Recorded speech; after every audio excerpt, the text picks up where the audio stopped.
Houston Texans, Houston Rockets, Houston Dynamo, Houston everything, Houston born and raised, H-Town Rebel Space Cadet Sports. Ladies and gentlemen, boys and girls, children of all ages, folks of all stripes, and distinguished guests, put your hands together for the Space Cadet Sports Podcast. Houston, we have Paul Salazar Jr. Hey y'all, welcome back to the Space Cadet Sports Podcast, your Houston sports podcast for diehard Houston sports fans from a diehard Houston sports fan. I'm Paul Salazar Jr., your favorite diehard Astros fan podcaster, and as always, feel free to add as many additional qualifiers to that statement to make it true. I am an entertainer, creative multi-hyphenate, but most importantly, I'm a proud Houston native, and I have the receipts to prove it. People might not know this, but TC Jester was named after me. That's right, I am that Jester. I've spent the last decade or so as a comedy writer in Los Angeles, and now, well, I'm podcasting because we all have podcasts in LA. It's just the rule. I'd like to say good day, mates, and bienvenidos to new listeners. This is a comedy/Houston sports show. We try not to get too hot-takey, try not to get into our emotions too much on the show. We try to remember we've elected to be sports fans and enjoy this life the best we can in this wild world. Shout out Yusuf. Shout out Cat Stevens. Oh boy. Full disclosure, I'm holding my daughter right now and feeding her. So I'm a little distracted. On today's episode, what's happening in Houston sports? If you're the one cursing us, please stop now. The Rockets, they actually won a playoff game. It's 1-3 now. They are down to the Lakers. And it seemed like the season was completely spiraling, falling apart, and the Rockets could have gotten swept. But a good effort from the young core. We'll talk some Rockets today. We're also going to talk Astros, the injury-ridden Astros. Can't find pitching to save their lives, struggling to win games, and has not been fun. And lastly, we'll briefly talk about the Houston Texans and who they drafted to catch y'all up. I'd like to welcome returning listeners and welcome new listeners to what my brothers call the Paul Broad Pod Ball Blog. Hey, brothers.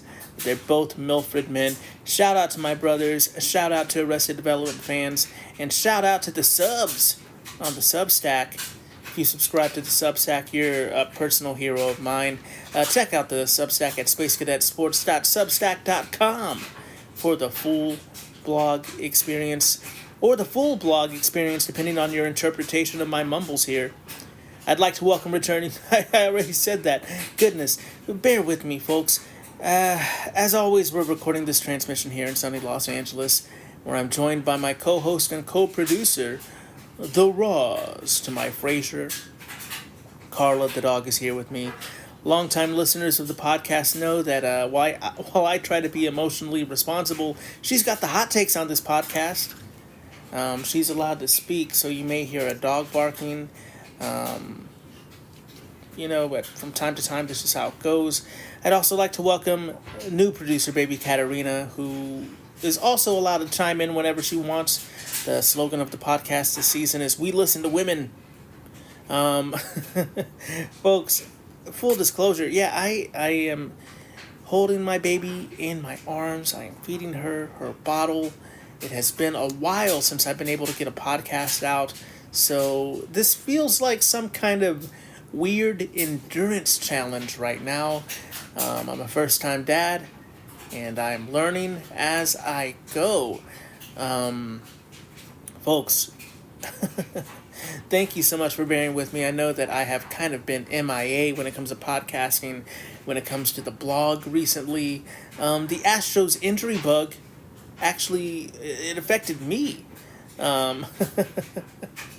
I injured myself shortly after the last podcast. I'm doing great. I'm doing okay. I fell down I was exhausted. One night, went to bed pretty late. Had to wake up early to go pee, and hilariously lost my balance and fell down and busted my. I felt pretty good. Look, my stage combat training came into play. I tried to tried to fall pretty well there, and I didn't bang my head too bad. Did kind of sting a little bit, but I've been on the mend the last week or so, and trying to take care of a baby, trying to do regular life stuff, and being a little injured was a bit tough for you, boy. But we are happy to be back here on the podcast. It's been a long time coming. I wanted to talk Rockets. I wanted to talk about what's going on with your Houston Astros. A lot has happened, but let's start with the Houston Rockets here. Drawing the LA Lakers, a lot of Rockets fans were excited about that. A lot of people, we were favored. Going into this series against the LA Lakers, but alas, alack, we've struggled. The Rockets have struggled, and we've struggled to watch them in this playoff series against the LA Lakers, where the Lakers haven't had Luka Doncic or Austin Reeves, two of they're basically their top two scorers. If the Rockets had to play a playoff series without their top two scorers, I'd be really worried about them. They have had to do it essentially without Kevin Durant, though, who has now missed 3 playoff games as of the recording of this podcast here. And that's been frustrating. It's Monday here. We still have a game on Wednesday, a do-or-die game against the Lakers. Game 1 was a tough watch without Kevin Durant. That game ended up being 98-107. Lakers leading. Game 2, there was KD, but that did not help the Rockets very much. That was a loss, 94-101. Game 3, no KD and a loss, 108-112. And that one was the toughest because in that game, in Game 3, you really thought that the Rockets were going to pull it out and be able to win the game. They lost that one in overtime. They lost that one to a couple of mistakes on the floor. We'll definitely get to that. And yesterday, as of the recording of this podcast, the Rockets won a game really in a pretty decisive style. Like the scoreboard doesn't quite reflect how dominant that game was, but it was 115-96. The first time that the Rockets, the second time, but because the other one was an overtime game, but it felt like the first time they really eclipsed 100 points in regulation at least. The offense was really humming. It definitely, you could feel a bit of a shift in the momentum there. They still have to carry it over. I'm not saying call the series now, but it felt like a much better game all around from the Houston Rockets. But let's kind of just talk out through some of these things that have been going around. There's been a lot of drama happening with the Rockets this season with Kevin Durant. The fact of the matter is, all season long, Kevin Durant only missed 1 game to injury. I believe he missed 4 games all told. Some of that was personal leave. But seeing Kevin Durant go out with some kind of last-second injuries for the playoffs have gotten people to speculate a bit. I can't say too much because as a podcaster, as somebody that comes out here and talks about things and, sure, I don't make a living on it, but, I do profit off of it a little bit. I did make a couple of pesos off of podcasting. But, the fact of the matter is, sometimes the media machine just starts to spiral out of control. Lots of conjecture, lots of speculation. And because of Kevin Durant's comments, some of his comments about, or supposed comments, alleged comments on his burner accounts. There's been a lot of bad vibes circulating the Rockets and speculated about the Rockets lately, and Kevin Durant missing playoff games definitely reignited those conversations. And I get it. For me, for those of you who've listened to the podcast, I'm definitely putting a lot more of the blame on the Rockets season and how things have turned out on head coach Ime Udoka to some extent. That also is worn by general manager Rafael Stone and, of course, ownership, the Fertitta's family. I think a lot of it has to do with the roster. A lot of it has to do with the rotations. It's hard to put a lot on the individual players, I think, at times for me, because I think Kevin Durant's had himself a season. Has he been the godsend, the guy that put everything on his back, the whole team on his back, and carry us to Western Conference Finals? Not exactly, no, but I also think that if that's what you were completely expecting, that has a little bit of delusion to it. I mean, I always have, you can go back and check the receipts, go back and listen to all the old podcasts. Why not? That only helps me, but I've been saying that, he's going to kind of be an offensive fix for this team, but he shouldn't be the only player that they depend on. They need to figure out a way to get the other players to kind of step up and have this be kind of a retirement party for Kevin Durant, as opposed to him being the 1A guy on the team all the time. And I think, truthfully, from the coaching to the offensive philosophy, this team has struggled to find any offense any other kind of way. So Kevin Durant being out of this series really made me nervous, and obviously their offense have struggled without him. In this last game, seeing Alperen Sengun really step up, seeing the young core really have a great effort game. I think one of the things that helped him in the past in Game 4 was transition offense, getting some steals, and those steals leading to transition buckets. I think that's something that they did very well last season, and that kind of play style hasn't been to the forefront of the Rockets this season with Kevin Durant, and after losing to the Golden State Warriors in 7 games, our half-court offense was a point of concern. And with Kevin Durant in there, it has been a primary focus at half-court offense, and the transition offense really has been pretty limited to non-existent in some games. So to see them get some steals and that lead to transition, that I think is the key to victory for any other games for the Rockets going forward. But with that being said, we're going to take a quick break. We'll be right back to talk some more Rockets, to get to some Astros and Texans on the other side of this break and later in the podcast. We'll be right back. H-Town Rebel Space Cadet Sports. And we're back. Welcome back to the Space Cadet Sports Podcast. I'm your irreverent host, Paul Salazar Jr. I'm still holding a baby.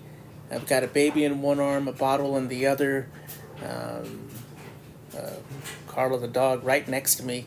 We're juggling today. All right, but that's how much I love you guys, that I'm willing to do this much juggling to get a podcast out. We're talking about the Houston Rockets right now. They are down 1-3 against the LA Lakers in the first round of the playoffs, and it's been a tough go for the Rockets. It's been a tough go for Rockets fans. I'm used to heartbreak. I remember the good old days. I'm old enough to be I'm a geriatric millennial. I was around in 1995. I was around in the 1900s. So I've seen some great Rockets playoffs. I've seen some great performances. I've also seen a lot of heartbreak. Shout out to my friend Bernardo, who took his son Diego to go see a Rockets game here in Los Angeles, and taught his son heartbreak at a young age. But that's part of being a sports fan. It's unless you have a truly triumphant dynasty of a team, you go through a lot of emotions. So I am here for you. If you have any emotions you need to let out over the next couple of weeks about your Rockets, about your Astros, let me know. You can leave me a voicemail on speakpipe.com /Space Cadet Sports. Leave me a voicemail. I do want to have a podcast where I take some calls. I take some messages to help you out through your emotions. You know, if I'm going to be a positive dude, if I'm going to have a little toxic positivity, some homerism, I want to help y'all out. At least put it to good use. But let's talk a little bit specifically about some of these games, some of these storylines that's been going around for the Houston Rockets lately. Kevin Durant and his injuries, we talked about it a little earlier. I don't think Kevin Durant has quit on the team in the sense that he doesn't want any part of this playoff series, or he doesn't want any part of LeBron, or doesn't want to get swept. I don't think that's the case. I think that's a huge reach. I think that's some fun shit talk, for lack of a better phrase that I could think of right now. Sorry, kids, earmuffs. Little late earmuffs for you there. But I do think that's some good trolling for sure, but I don't think that's what's happening with Kevin Durant. I think he's older. I think the toll of having a whole season on his body, where he was leading the league in minutes at points in the season. I think he's just a little older. He has some wear and tear on the body. I don't think we want a limited Kevin Durant out there as Rockets fans, because they focus on Kevin Durant. They focused on him all season. He gets a lot of attention for sure, but the Rockets don't always figure out a way to leverage that for any of their other players to really find offense. So if we have a limited KD out there, I don't think that's helping us in any kind of way. I don't think the decoy role is something that really has benefited the Rockets. So if he's not healthy, I do think it's better for the Rockets to run the younger lineup out there. So to me, that kind of like Kevin Durant's quit. He doesn't want to play. He's hiding. I think that's just trolling. I don't think there's any truth to that. We'll see in a couple years when they do a Netflix documentary about Kevin Durant and his career. We'll see if I was right or wrong, but I don't think that's the case. I think that's pretty silly. I think that's just people reaching for narratives. I do think him not being there for Game 4 was not a good look. I'm not going to sit here and speculate as to why that game was missed. He said that he was receiving treatment. That tracks. He was there for Game 4, and the vibes looked immaculate. There was joking around, Jabari Smith Jr. and Kevin Durant laughing it up with Reed Shepherd on the bench as the Rockets were winning the game decisively. I honestly think I think the team having bad vibes is a little bit of a false narrative. I think that any team that's struggling to win and close out games is going to have some tough vibes from time to time. I think that these players, they're used to chatting at each other a lot. We'll talk about Ime Udoka, but Ime Udoka does not mince words to his players or his coaching staff, it seems like. So I think there's a lot of direct conversation sometimes on the bench. And apologies, I'm also doing laundry right now, as if I'm not doing enough. If you hear clattering and clunking in the background, that's just laundry happening. I apologize. Look, I'm a busy man. It's either do this with a bunch of distractions or not do it at all. So I've opted to podcast while juggling my entire life. But that being said, I appreciate y'all being here. I'm sorry about the noises. We'll work on it going forward. But folks, I really, a lot of these narratives I think are just narratives. I think they're just clickbaity. We'll see in the future. Obviously, I think the bigger story here and what I want to talk about more is Game 4. Alperen Şengün gave the team a big pep talk and the team came out playing with a lot of intensity. They did not want to be sent home. They did not want to be swept. You'd love to see that fire. And I think this is momentum building because I do think that this team is better than the Lakers' current roster. But like I wrote on the blog, on the Substack, the latest post about the Rockets, what I've said in the podcast is that this is still LeBron James. And man, I've seen him carry teams, some kind of weak rosters, to playoff wins. You don't just say that this is an easy win and move on. And I think that's what a lot of people did. Call me General Akbar, because from the beginning I was saying it's a trap. Don't fall for it. However, I do think if the team can play the way they played in Game 4, creating transitional points by playing the passing lanes, by playing tough defense, by rotating quickly and communicating on help defense there. If they can get another game like that, that young Rocket squad is going to at least be able to steal one more game and make the rest of them competitive. I'm hoping for it. I'm praying for it. And the last thing I want to talk about is head coach Ime Udoka. After Game 3, he was just straight up a jerk in the press conference. And I get it. It was a disappointing loss. Me and Sarah, my wife, shout out Borat, we were watching Game 3, and I thought I was emotional. I thought I was pulling my hair out. She could not believe how they just spiraled in the last 20-odd seconds of the game. They had it locked down. Jabari Smith Jr. Just had a ridiculous kind of errant pass that led to a turnover. Reed Shepard got blitzed and struggled, and that created a turnover when he was trying to progress the ball up court. And Jayshawn Tate, I love him.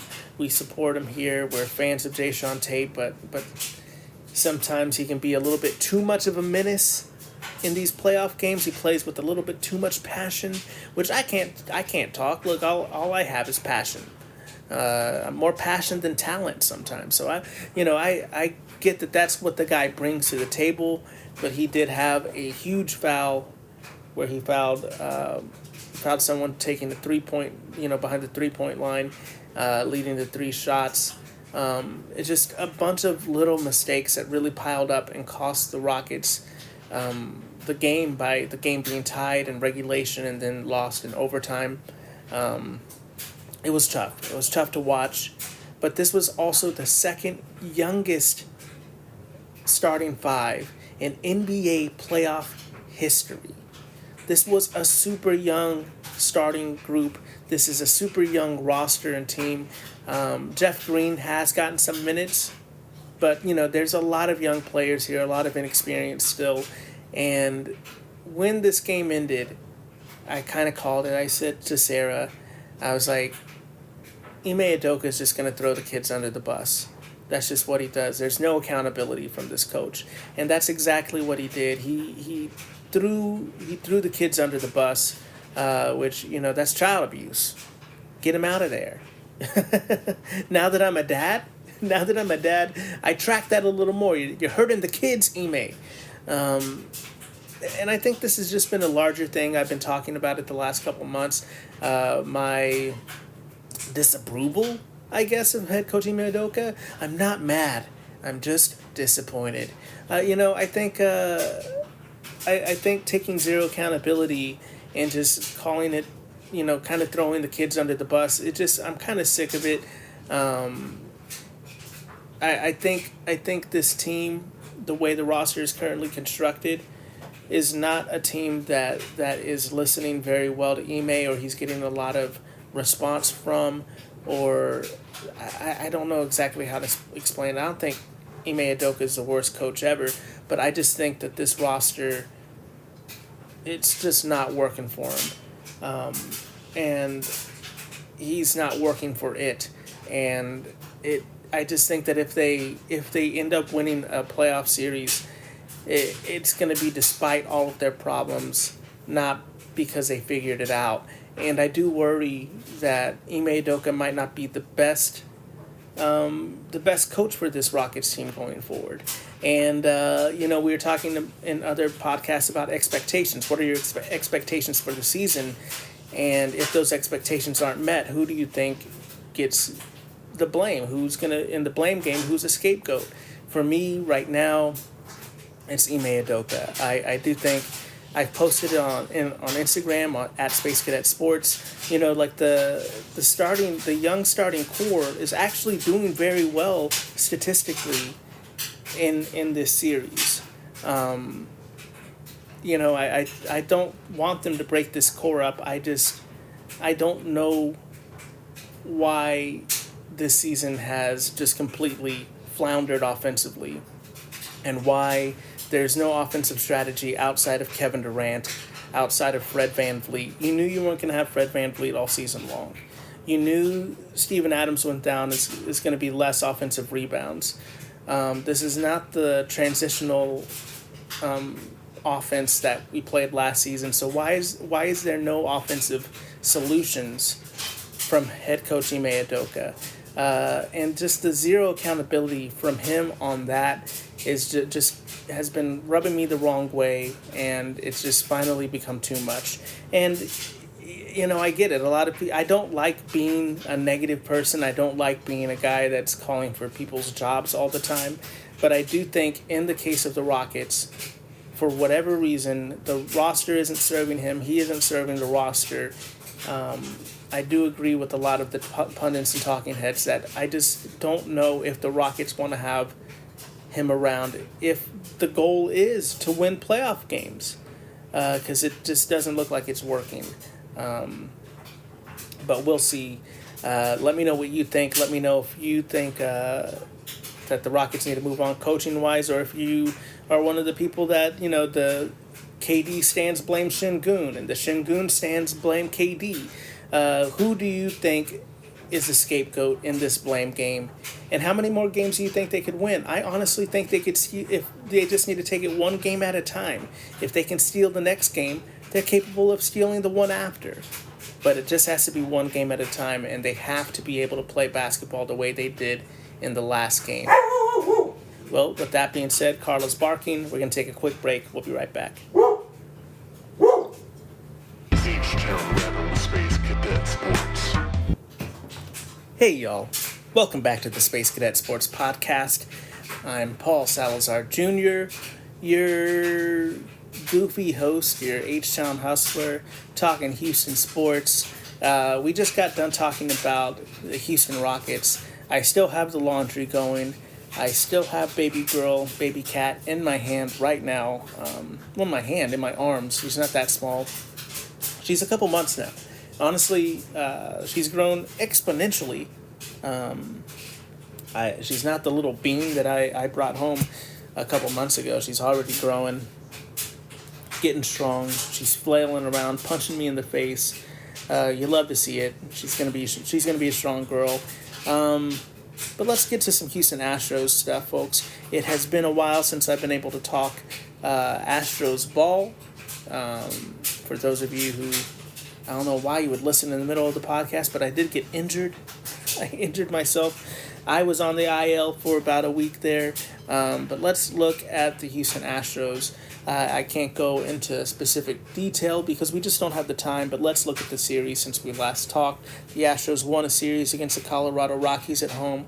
They got swept, I should say, by the St. Louis Cardinals, which felt it. I mean, look, they got swept by the Mariners. They got swept by Seattle. They got swept by the Rockies. And they got swept by the Cardinals in April. Definitely not a recipe for success, getting swept that many times, especially in 1 month. That was tough to see. After the series against the Cardinals, they went on a quick road trip to Cleveland and were able to win a series against the Guardians. And then they came back home to play a homestand, a three-day homestand against the Yankees, and just kind of got destroyed by the Yankees in the first two games. Not very fun to watch. Definitely was more competitive from the starting pitching standpoint. all 3 games, but the bullpen kind of struggled in the first 2, having some tough innings there.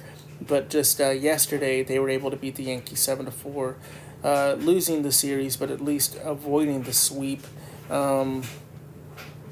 You love to see Spencer Arrighetti on the mound right now. Arrighetti has been pitching very well. He might be the quote-unquote ace of this rotation right now. The Astros are currently 11-18. They are in the basement of the AL West, but nobody's really running away with the West right now. There's honestly a lot of teams that aren't doing fantastically in the American League. So, at least there is that.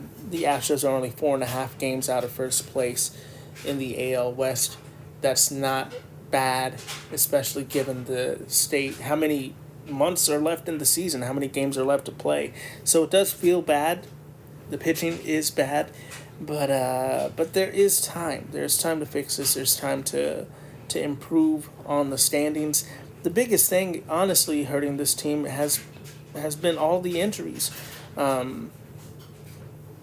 There's been so many injuries for this team. So let's look at these injuries here. Sorry, just took a brief break to see if I could potentially put baby Cat down. She's not about it right now. But there's a huge amount of injuries on the Astros. I know, baby. There's 17 at some point. I think we're down to 16 now. But let's kind of, look at some of these injuries. Tatsuya Imai is still suffering from right arm fatigue. He's looking to return in May. He's throwing bullpens, scheduled to make a minor league rehab start April 28th, a couple days here. Zach DeZenzo is still injured. Coley Bolton is, I believe DeZenzo is playing in Sugarland right now. Cody Bolton is suffering from mid-back inflammation. Josh Hader still has left bicep tendonitis. He is throwing bullpens and hopefully will be back. His expected return, it says here, is May 24th. Hunter Brown is still suffering from a grade 2 right shoulder strain, looking for late May, early June return. Jeremy Pena, JP3, still has that grade 1 hamstring strain, looking to return mid-May. JP3, we need you, bud. Nate Pearson, right-handed pitcher that the Astros signed in the offseason, is having right elbow surgery recovery. Could potentially return early May. We'll see. Christian Javier had grade 2 right shoulder strain. I'm skeptical on his return just because of sometimes it takes play. It just hasn't looked quite right for Christian Javier, but they're expecting his return late May, early June. We'll see. I'm worried about that. Joey Loperfido has a right quad strain, expected to return in May. Jake Myers, grade 2 right oblique strain, also expected to return in May. Taylor Trammell, has a left groin strain. He's still out. He was running the bases in the Guardian series and just didn't look right, had to be taken out of the game, which is sad because, Jake Myers being out left room for veteran Taylor Trammell to get some playing time. He was looking pretty good, out there and kind of just got injured and kind of lost that opportunity. Infielder, it's okay, baby. She's gassy. She's a fan of Taylor Trammell as well. Nick Allen has been having back spasms, looking to return in early May. And Ronald Blanco is also on the list. He his expected return just says 2026. Same thing with Hayden Wesneski. And left-handed pitcher Brandon Walter won't be expected till 2027. So that is all the injuries from your Houston Astros. It's been rough going. The team is looking for answers just everywhere. I mean, honestly, it's okay, baby. We're all looking for answers, right? We've had to sign some outfielders to kind of keep the keep the team taped together. We've had some new additions to this team. If you haven't been watching in the last week, you're watching watching the Astros game out of nowhere, and you're doing an impression of Jerry Seinfeld. Who are these people? For the outfield, right? Well, for the outfield, we now have Dustin Harris, who was claimed off of waivers, and Daniel Johnson, who I believe was claimed as well off of waivers. I don't have that information in front of me. And I believe Dustin Harris was hit by a pitch that had to be taken out of the game at one point, which was like, oh, great, even more injuries. But he is back and playing. And we have a new addition. The Astros traded the minor league pitcher to the Yankees for Braden Shoemake, who is a tall infielder. I believe he also played for the Aggies in college ball, and he's now one of the backup infielders, as well as Shea Whitcomb, who could play infield and left field, who is with the team now. So those are some of your new Astros additions.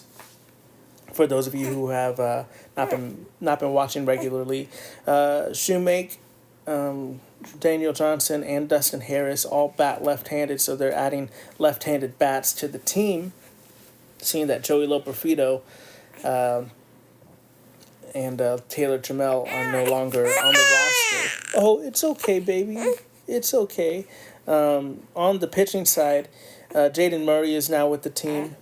Christian Roa was DFA'd and he was picked up on waivers by another team. Bennett Sousa is back from injury. He's had a rough game, but is back. And Iniel De Los Santos, I know that he was already back the last podcast, but I also mentioned, I don't know if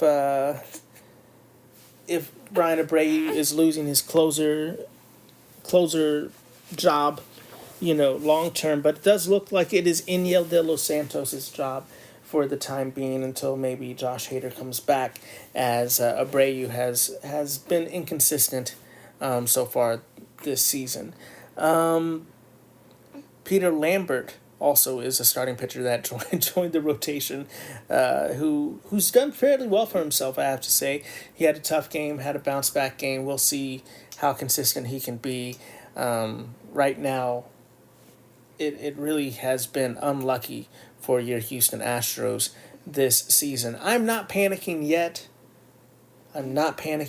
Look, I think this team has some growth to do. I think they need to figure out some things on the pitching side. But it's not like these pitching coaches have not found success with the Astros. It's not like this has been a struggle for them a lot. We just need healthy pitchers, and Dana Brown has his job cut out for him. Manager Joe Espada has his job cut out for him. Folks, I'm going to take a quick break. We'll be right back with some more Astros Texans draft coverage right after this. H-Town Rebel Space Cadet Sports. And we're back. Welcome back, folks. Sorry, I had to take a quick break there. Baby is crying. Carla was barking. Just all the things happening. But yeah, let's talk a little bit more about your Houston Astros. I think, there's no surprise that the same problems have continued to exist for the Astros, with the starting rotation being as injured as it is, being that there's so many just cobbled together pieces right now. I think the biggest thing, nothing really has changed. The biggest thing for the Astros pitching has to be figuring out a way to throw competitive pitches. A lot of these starts with a lot of walks, a lot of these rosters and lineups, I should say, that are able to get the Astros starting pitching to throw a lot of pitches has not been beneficial for them. There's a stat that I saw watching the broadcast on the Space City home network. When the Astros bullpen has a starter go 6 or more innings, it is substantially better than if the starter doesn't reach 5 innings, and I don't think that's going to be any surprise by anybody that isn't that's some very John Madden style analysis there. But we need the starting pitchers to pitch deep into games. We need better results from that end. And the Astros are still figuring it out. It looks like Ryan Weiss, while we really liked his story, while we're really rooting for him here at the podcast, looks like he's struggling to go deep into games. And pitcher Kai Wei Tang is looking to join the starting rotation, I'm assuming in that Ryan Weiss back end of the rotation spot. So we'll see how Kai Wei does. He's looked really good this season. His last outing was a little touch and go, but we're hoping to see him go in there and throw some strikes and be competitive. We're rooting for him. We're rooting for any starting pitcher that can go out there and give us innings right now. Like I said, Spencer Arrighetti right now might be, as of this moment, is kind of the ace of the staff. Until Hunter Brown comes back, we need pitchers to go out there and compete and kind of play above their abilities a little bit. Figure out ways to game, to go out there and game the system. Throw some strikes. Throw some pitches that might not be strikes, but generate some whiffs. I think this could be Spencer Arrighetti's music. This could be a good time for Arrighetti to claim his spot in the rotation here.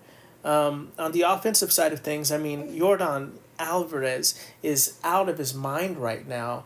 This guy is playing amazingly. The Astros offense is actually humming along. I think their offense is doing pretty good.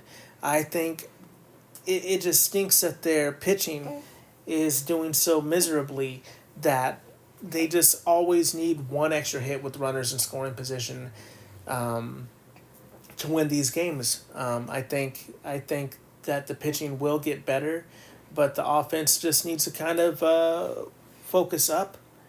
And the main stars of the offense, the Jose Altuve's, the Yordan Alvarez's, the Christian Walkers and Isaac Paredes, they need to have big games now more than ever. Walker's looking fantastic too, by the way, if you haven't been paying attention. He's beating the allegations of last season, folks. We're excited to see it, but we need them to... and Carlos Correa too. Carlos Correa, I think he has the most hits, most at-bats with runners in scoring position this season. We just need those guys to do what they do and, just connect more often than not or pass a baton when they need to pass a baton. I have not given up on this team. I don't think you should either. It's very early in the season. The game, the division isn't sewn up. The wild cards are not established. This team can figure it out. They just need to figure out their pitching and remain consistent offensively. That being said, they do have a series coming up starting tomorrow. I don't have it up here. Apologies. That's against the Orioles, and then they take on, I believe, the Dodgers at home. But before we finish up the podcast, let's quickly get to the Texans draft class of 2026. They definitely were trading and moving around in the draft. Round one, they were able to get guard Keelan Rutledge, he could play guard or center. He might be a guy like Ariante Ursary that gets a lot of play even immediately.